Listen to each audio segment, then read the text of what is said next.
Welcome, everybody, to Open Office Hours with myself, Cory Vance, financial consultant. Just to let you know what this is about, a lot of people, a lot of professionals, a lot of experts don't really feel approachable to a lot of people. And I found that when I've worked with or tried to approach other professionals in my life, I didn't want that to be the kind of practice that I operate. I want to be really accessible to you. As much as possible. And so I actually was Jon, my guest here, who I'll introduce in a minute. It was actually his idea that I come up with and present this kind of open office hours thing. So we'll get into that with him in a bit. It's just a low pressure way for you to get to know a financial consultant and the expert guests that I bring on. So that's what Open Office Hours is. Myself, I am a financial consultant. I do financial planning and I give financial advice. But really what I do is I help business owners to protect and grow your business and portfolio or non-business assets, your whole wealth, as two parts of one holistic financial picture. From my own experience as a business owner, it's tough to keep them separate. A lot of times you intermingle your personal and business finances, which isn't always good, but it's pretty common. So why don't we just look at them as one whole financial picture and deal with them as such? That's my approach to things. And if we do that properly, we can leverage one off the other and both can grow bigger, faster, safer. You can really live the lifestyle that you went into business to live. You can get those benefits that you wanted out of owning your own business. And at the end of your business career, so to speak, when it's ready to retire, ready to sell, whatever you want to do with your business, you have the best chance to get a successful exit and live that ongoing lifestyle that you're looking for. So that's what I do, and that's what Open Office Hours is. My special guest tonight is Jon Morrison. He's coming to us out of Vancouver. I'm in Calgary currently. I work in British Columbia, Alberta, and Saskatchewan, but I'm based out of Calgary. Jon, as I said, is in Vancouver area. So Jon is a StoryBrand Certified guide. We'll talk more about why that's special to me as we go, but we're here to talk about Jon. As a StoryBrand Certified guide, he helps small businesses just like you to get your message clear and to create marketing collateral, websites, taglines, all these different kinds of things we'll get into to help you get your message across clearly to your potential clients, to your clients, and to grow your business. So welcome, Jon. Thank you for joining us tonight. Thanks, Cory. It's great to be here. I appreciate Awesome. that introduction about why you're there to serve people. It's very cool to be a part of Open Office Hours, knowing that this was the way we decided that it would be a great way for you to serve business owners. It's just dropping in to their lives and inviting them into yours and hanging out. It's a privilege to be here and to serve your clients in some way. Awesome. Well, thank you so much. And thank you in advance for the clients of mine that you're going to help as we go along. So maybe I just gave a brief introduction of who you are and what you do. Maybe you want to give a little fuller explanation because I know there's a lot more to tell. Yeah, I always wonder what part of my story is interesting. I mean, I could go back to when I was born in the early days with who my parents were and stuff. I just think that's pretty boring, other than the fact that they were entrepreneurial. We always just had entrepreneurism in our home. I remember my first job was cutting grass. We found a lawnmower at a garage sale for $10. It was barely working and it didn't even make it through the first yard. It blew up and it was smoking and we couldn't even get through half the guy's grass. So that was totally awkward. And then when hockey cards came out, we opened up our garage, my brother, my cousin, and I, and had a hockey card store. And that was just the waters we grew up in. It was totally fine. So many parents could easily squash that, inviting strangers into your garage and stuff. But my parents seemingly loved it. I fought against it for a while, the entrepreneur side. I worked in a nonprofit sector for a while. About 10 years ago, the door closed there and I needed to feed my kids and we had a Vancouver mortgage to pay. I heard about this book called Building a Story Brand. I read it and loved it. I actually read it a second time through and I looked and there was this thing at the end of the book. It said, if you want to work with a StoryBrand guide, we're more than happy to team you up with one of our people. And I'm like, who are these people? This is a curious subsector of society, these StoryBrand guides. And I looked and there was none in Canada. And so there was a handful across the world. I put my hand up and went to Nashville, got certified with Don. This was 6 years ago. Don Miller, the author of the book. And ever since then, there's 700 StoryBrand guides in the world. So the demand has continued to stay steady, but the supply of guides has gone up a ton. It's an interesting job and role, but ultimately, I just want to help small businesses grow. I want to help entrepreneurs, just like I saw my parents struggle, just like I've owned struggles as a small business owner. I just love to help them and kind of learn the stuff, learn the stuff that I've learned. Maybe we'll talk a little bit about that tonight as questions come up, and let's chat about whatever it is that you think will help people when it comes to StoryBrand. Awesome. It's funny, while you're talking, I'm thinking about why StoryBrand is important to me. I actually used to be a StoryBrand certified guide for 2 years, and my path there is a little bit different, and I'll maybe go into that another time. I don't want to take away from your time here, but I remember when I got certified, I'm like, oh, well, yeah, who else is in Canada? I look up, and yours was the first name to come up. And I think there was maybe 2 or 3 others, and that was it in all of Canada at the time. And now there's a whole bunch. So that's StoryBrand has a long and storied involvement for me. So that's really cool. I think guides and the stuff that you're doing as financial advisor, I think it's very similar in the sense, like, we both have a passion to help small businesses grow. We just help them in different ways, right? You're looking at the full picture, especially the business owner's financial plan, which at the heart of every small business is a small business owner. And I think if that ain't right, then none of the marketing, none of the website, all that stuff, the messaging matters. If internally it's just a bag of ashes inside the heart of the small business owner. That's right. So yeah, we have to be working. Both of us have to team up to help. And that's why I think they're complementary, what you do as a financial advisor and your work as a StoryBrand guide. There's probably a lot of overlap in your mindset of how you serve your client. Yeah, absolutely. Just to speak to that briefly, when I was a small business owner years before StoryBrand, I realized I had certain deficiencies in my experience and skills, and certain challenges kept coming up in my business with people and different things. So I went looking for guides to help me figure some of that stuff out. And the people that I knew, my accountant, my lawyer, for whatever reasons, I don't hold them responsible, but they just didn't really have anyone they could point me to. And this is before what I used to call, when I was a guide, the guide economy. And this is before that, really, right? It's before Gary Vee and all these other things, right? So that's one reason why I want to help small business owners, because I didn't have that help. And most small business owners didn't go to business school. And so there's lots of ways that they need help. You said we can help them with that. So I'm happy to do that. So you mentioned you read the book. How did you come across StoryBrand? What sort of drew you to that in the first place? Don Miller was an author. He's been an author for years, and I've loved his stuff. He had a pivot in his own journey. He went from writing memoirs to writing a business book. I picked up the book and read it, and it just so happened to be the exact time when I needed to start a business. So I loved the content because I needed it so badly. You know, as a small business owner or an entrepreneur, you have ideas, you have dreams, but at the end of the day, you need a customer to call yourself legit. You need a paying customer, which means you need to know the heart of that customer. What it is that they want, and what problem do they have? What do they need to hear from you as the business to attract those dollars, so that they'll say, like, the thing I love about capitalism is it has two thankful parties at the end, right? The person giving the money says thanks, and the person receiving the money says thanks. They're both thankful. My view of business is that we entrepreneurs, we small businesses, should be showing up in people's lives and solving problems for them. The book said that, like, that's the most important thing about your business, that you are solving a problem to help somebody to win their story. All of us wake up every day and we're the hero of a story. So I really resonate with that, because that's how I wake up. I think I'm the most important person in my life. At the end of the day, I'm accountable for my story. But when I show up and go to work, I'm actually taking on a different role. I'm taking on the role of a guide. Like you said, I'm helping people win their story instead. That's my job, to help people win now. I loved how building a story brand took that propensity we have in our hearts to be selfish, just thinking about ourselves, flips it around and says, don't be selfish when it comes to building out your website. Don't be selfish when it comes to pitching your business. Don't just talk about yourself at a networking event. Position yourself as the person who helps other people win their story. Right. I saw that and I said, I want to be part of that. That's my view of why God made business. I resonated with that message. So that's why I signed up and said, I can help people apply this. I think that'll be fun. You mentioned you had a background in nonprofit.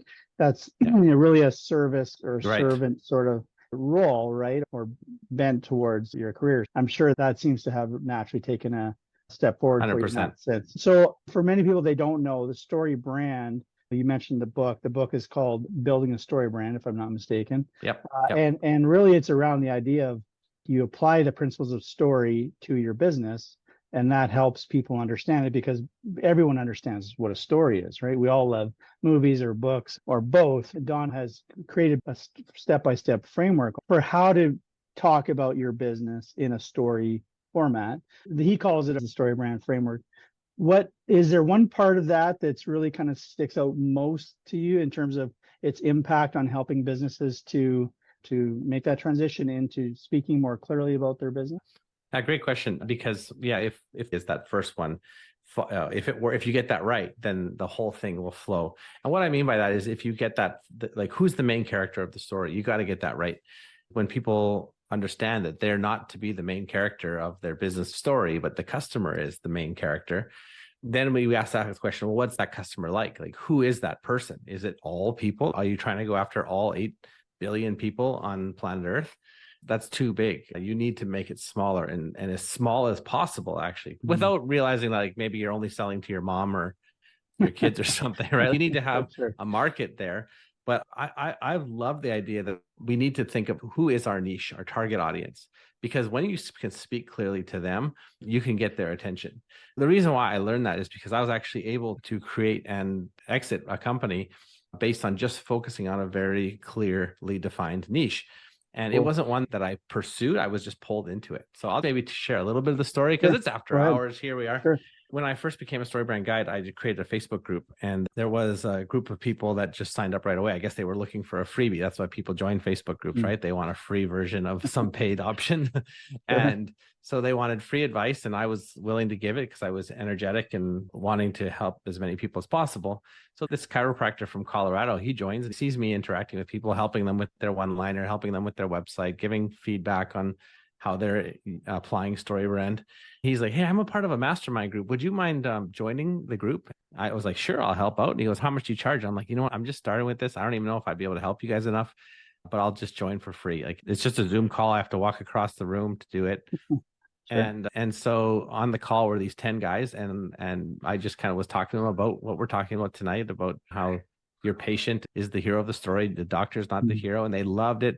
We pulled up their websites at the end of the call, and I was just like, this is too doctor centric. You need to be more patient centric. They love that. I thought I pissed them all off. But at the end of the call, we signed off, and I went over to dinner, and I said to my wife, like, you know, sorry, I'm late, but I think I just pissed off a bunch of American chiropractors. I'll never see them again.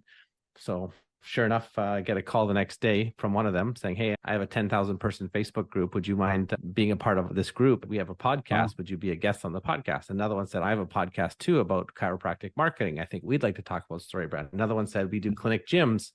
Would you be a guest on my podcast? And I didn't realize that all these 10 guys on this Zoom call were all influential leaders. I just saw them as first names. Then I start getting invited to their groups. I'm on their podcast. Now I have chiropractors from all over North America calling me, asking for help. So we needed to create a product for them. My brother had a website builder. He gave it to me to use for helping chiropractors. We niched down on a few things that chiropractors need. We filled it with chiropractic content. It wasn't like all chiropractors are all the same. They're totally different.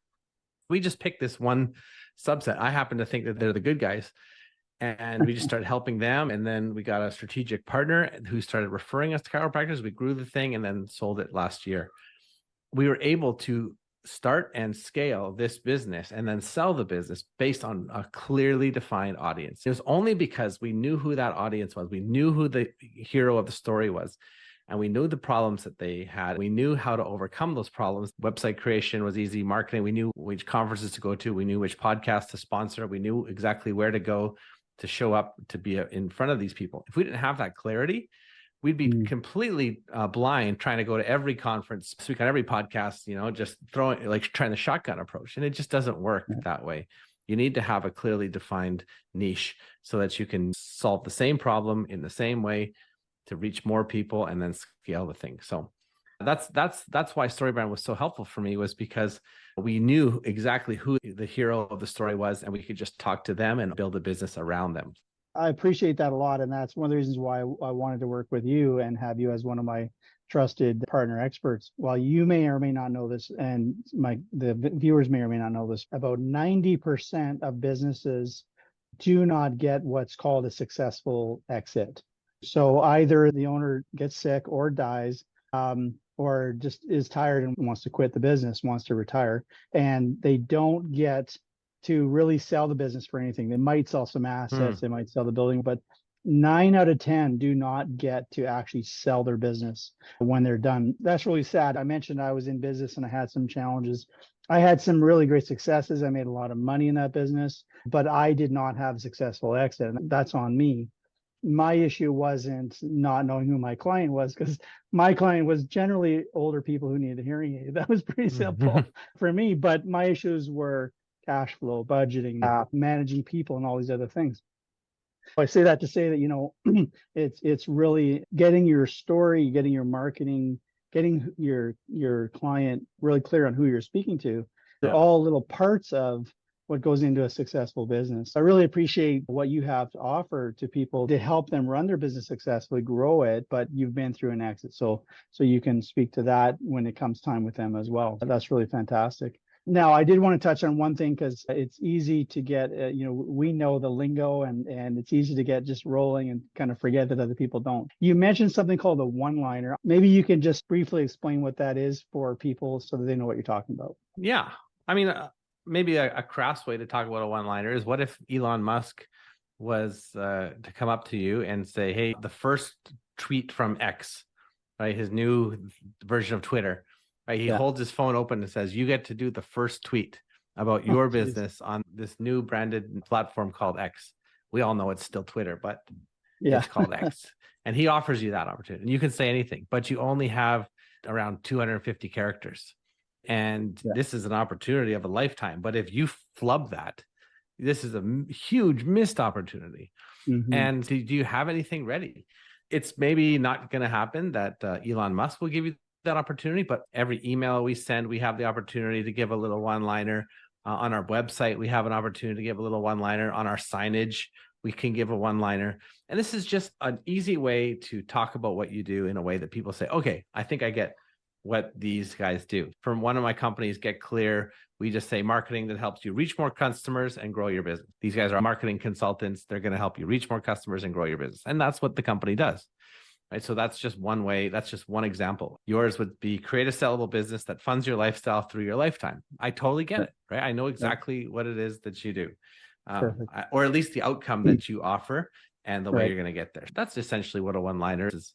It's your little Elon Musk tweet that you can have to tell the world what you do in a very clear, concise way. Cool. That's awesome. As we're talking, I'm thinking about people growing their business, eventually selling it or whatever. Even if someone wants to hand it off to their kids, or maybe go public, or there's lots of different ways to quote unquote exit your business, right? What I want to dig into is, as part of the StoryBrand ecosystem, there's tools beyond just getting your messaging clear, right? Which is really important. But there's other tools, there's other parts of running a business successfully. I know that there's something they call Flight School, which is basically a guide to help people understand the key different parts of running a business and how to do those successfully. Maybe you could expand on that a little bit and tell us a bit about what Flight School is. Maybe just a bit of context about why it's important. If you talk to marketers for too long, you'll start to think that if you just add this new tool or change your website with one thing, or change a picture, or add a new social media channel, your business will just explode and you'll be happily ever after. And that's the problem with hanging out with marketers too much. They seem to think that marketing is the only thing. And that's maybe why marketers don't really end up in leadership positions all the time, and they get churned every 3 years from business. And I finally figured out once, and maybe I'll just share this story, is I was thinking about TELUS. If you think of all the challenges that the board members at TELUS have, right? Like 5G challenges, competition with the big three, customer satisfaction, trying to keep their call centers staffed, and new products to do. And imagine they're sitting around a board table and they got all these issues. There's just like endless things to talk about. And, and then they're like, well, we've all heard each other's thoughts on how to grow this thing and how to stand out. Let's bring the marketing team in, knowing that we just don't know what else to say about 5G and competition and products and customer satisfaction and staffing. And the marketing guy comes in and he's all probably wearing his comfortable clothing, and he's all, laid back because he's been working from home on the beach or something. And they're like, hey, what do you think TELUS needs to do? And the marketing guy goes, you know what? I think we need more pandas in our ads. And the board members are sitting there and be like, what? Okay, go back to the marketing guys, like wherever it is, and that's why marketers don't get invited to those parties, the board tables all the time. Because if you've been in business for more than 5 minutes, you know that while marketing is important, A one-liner is important. Your website's important. Cuddly pandas and your commercials are important. However, there are so many more components to running a business, right? Absolutely. And that's where flight school is so important, because Don's framework of running a business is kind of like flying a plane. You have all these different aspects. And the truth is that marketing is only one engine of your plane. There are so many other components, right? You can have an engine, but you also need a wing. And if you have a wing, you also need another wing. And then if you have wings and an engine, you should probably know where you're flying. And that's where the cockpit comes in. And that's, I think, so important to understand, is that business is so much bigger than just marketing. And we all know it. So why I like what flight school is offering is because it's really just a crash course. No, I shouldn't say crash course on flying a plane. That's one course I'm not signing up for, but it is a great step-by-step instruction on how to fly a plane like it's your business. Right. Thank you for that. That's really cool. And like you, I resonate with a lot of what Don says and has said, StoryBrand, all this. And I haven't taken the flight school yet. I will do that at some point. I really like the way he explains it in his summary, right? It's like your cockpit of the plane is your leadership, right? That's where the big decisions are made. Where are we going to fly? What altitude? All these different kinds of things, right? Your wings are, if I'm not mistaken, the products, right? The products, you gotcha. Products, right? And then your left engine, your right engine, I forget which. One's marketing, one's sales. You still got it. You're sharp. Your fuselage is your overhead, right? How many staff? How big of a location do you have? How many company vehicles and all that? How many company boats did you put through the company and all that, right? And then the fuel, of course, is your sales, right?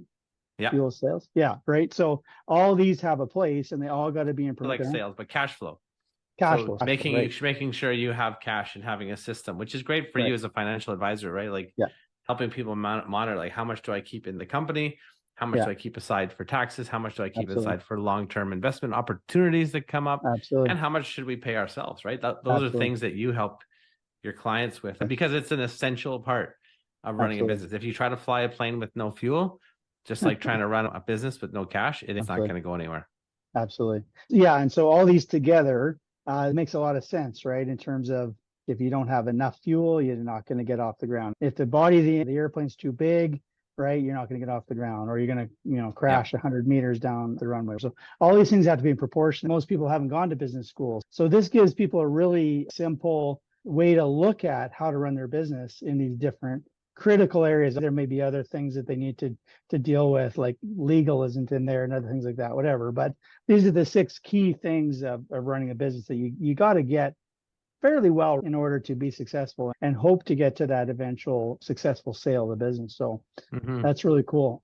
Cory, you keep saying that, even if you haven't been to business school, but the truth is, I just completed an MBA and I had to do flight school over again, because I had to realize, like, this is how it actually works on the ground, right? Like, you can learn all about case studies of how Toyota did their operations, and you could learn about the 4 Ps of marketing and how to do a mission statement. But there's something about a guy actually putting it on the ground in language you can understand, in a concise way. You can have your 3 years or 2 years or 1 year, however long it took you to do an MBA, but you forget a lot of stuff, right? And the stuff that you did even learn maybe is out of date. But that's why I love flight schools, because it's really easy to understand. It's a nice framework. You can have an MBA or some sort of degree, and you want to start a business with all your learnings. You buy a domain, make a little website, set up your desk all pretty, and then on day one, you're like, crap, I have no idea what I'm doing still.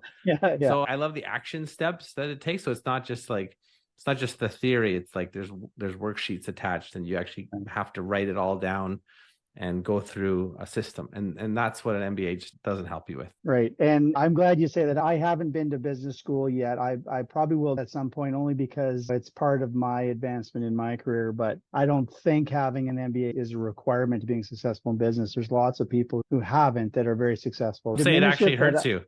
Well, I don't mean to diminish it, but it doesn't necessarily help a lot of people. And, there's 2 books I keep thinking of. One is called something like Everything They Teach You in Harvard Business School. And the other one's like Everything They Don't Teach You at Harvard Business School, something like that. So anyways, and there's different ways people learn, and not everyone can afford. I actually looked up the executive MBA courses recently, and, it's not unheard of to spend 60, 80, 100 and something thousand to try and get that degree. So not everyone has that. Whereas they could do flight school and get on the ground, real world examples and access to Yeah, this information. totally. I wanted to touch on something else too. You mentioned that you've been through Flight School a couple times. Obviously, with my clients, I'm going to offer them whatever assistance I can because I have business experience too. I'm going to assist them that way.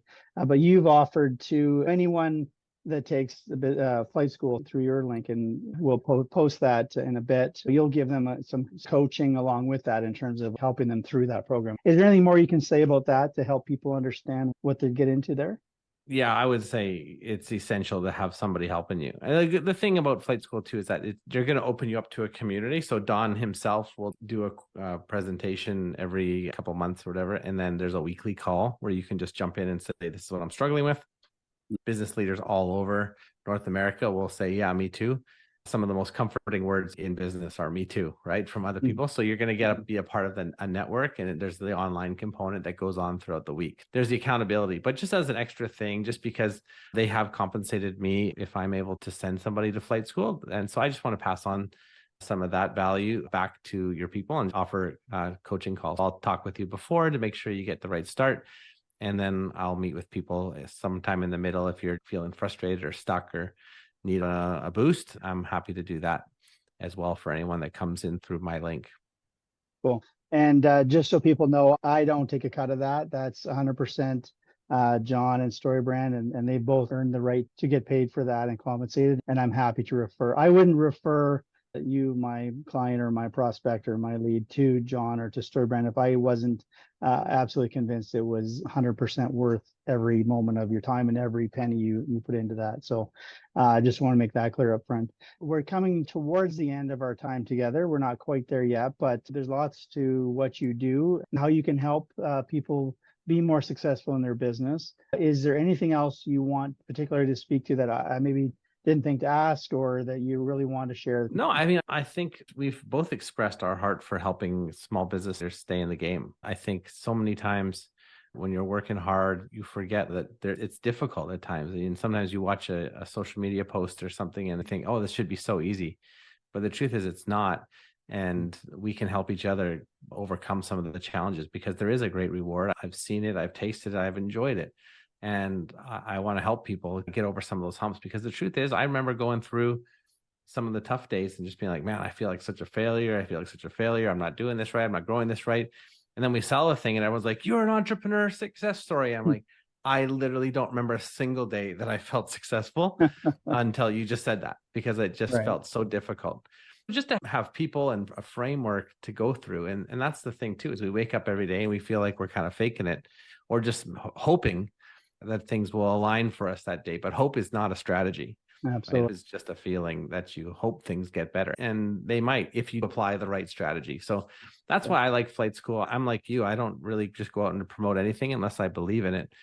And so when you asked if I'd come on and share about flight school, I was like, yeah, I was happy to take some time and just to chat and share however I can to add some value to your people. Because I know how you feel about your clients too and how important they are to you. So hopefully someone's been helped by this conversation. For sure. And you said earlier that you joined this mastermind to promote or help them through an issue. I've been a part of masterminds before, and I actually today called a friend from that previous mastermind. I was like, hey, what are you doing? We need to mastermind again. He's like, yeah, okay, let's do that, right? Part of what I like about what you shared is that it really is kind of like the mastermind in that sense. More minds are better, right? Obviously, there's the point of too many cooks, but people who care about you and who have the knowledge and the skills. That's why I bring people like yourself to the forefront, because there's something we can all learn and we can help each other. And there's power in bringing your ideas, bringing your challenges to other people and having them say, have you ever thought of this? Or maybe you should try it. In fact, I keep meaning to mention this and I keep forgetting, but there's a book called Da Vinci and the 40 Answers. In a real nutshell, it's written by a guy. He's a literal rocket scientist named Mark Fox. I've met him. He's a great guy, very approachable. He did this research on Russian patents. They discovered that all the Russian patents that they looked at, there was only 40 different ways to do something. Whatever the product was or whatever, there's 40 different ways, right? So yeah, they turn it upside down, inside out, left, whatever. Just unscrew it, screw it the other way, There's really only 40 ways to do something, but we don't necessarily think of, well, I've tried these 2 ways and they didn't work. What am I going to do? There's lots of other ways, and other people's experiences and training all come to bear to help us. Yeah. So fantastic. I love it. I hope people really take advantage of the flight school, and I'm going to keep promoting it as we go along here too. Yeah, we should probably say that it does cost something too. The cost is $2,900, and then there's also a payment plan that you can pay per month. If you think of the cost of an MBA versus this program, I think it's great. But yeah, there is $24.95 one-time payment, or 6 payments of $479. Right, and that's US dollars, correct? You betcha. Yeah. Like you said, there's a payment plan, which is fantastic. Value's there. Having done it myself and done an MBA, the value is totally there. That's great to hear. And definitely way cheaper than an MBA. At the very least, the way I look at things, 2 things. One is invest in yourself. I tell my clients that, like, if your choice is invest in yourself and getting a better career or whatever, versus putting your money in the stock market, invest in yourself. Invest in yourself first. Second thing is, it is a much smaller investment. That investment could easily create the value and the income you need. If you still want to go to business school, it can create that income for you. So I look at investments that way too. Did you have a contact slide or a QR code or anything? Yeah, I do have a link that maybe you could put out. I put it in the chat there. Some people watching this later won't be able to see that. Just go to getclear.ca. We've got it on the homepage, and I'm offering a free consultation call. If you want to talk more about flight school, I want to make sure you're prepared, that you feel like this is the right thing. So just go to my website. It'll be on the homepage to book a call, and we'll talk about flight school however you want. It's a great opportunity. Yeah, you bet. Cool. Awesome. And thank you for that. So like you said, you're offering that for free. Take advantage of that. You spoke earlier about what a free offer did for your business and how it helped other businesses. So please, folks, take advantage of that. Nothing better than something of real value that you can access for free and turn into even more value in your life. So fantastic. I think we've really covered all the bases. So please get a hold of Jon at getclear.ca. If folks scan that QR code, they can get a free discovery call with me to find out if we're a good fit to work together. I'll be the first one to tell you, I'm not everyone's cup of tea or a bottle of bourbon, whatever the case may be. If we're not a good fit to work together, I'm not offended. I hope you're not. I will certainly point you to some other people that may be a better fit for you. Please get a hold of me. We can have a chat and see what your needs are and where I can point you, how I can help you out, and we'll go from there. Otherwise, we're back next Tuesday for another episode of Open Office Hours, which was Jon's idea. It's been fantastic for me, Jon. I thought that it would be a lot more uncomfortable and a lot more nerve-wracking than it is. The hardest part is, like I mentioned to you before we started, that my computer isn't working properly. So I have to buy a new one to do all these things. But the idea of the Open Office Hours has been fantastic. That was Jon's idea. Great to hear. And I'm so grateful to you for that. So we'll see everyone else next week. And Jon, thanks so much for your time. We'll let you get back to your family. All right. Take care. Pleasure.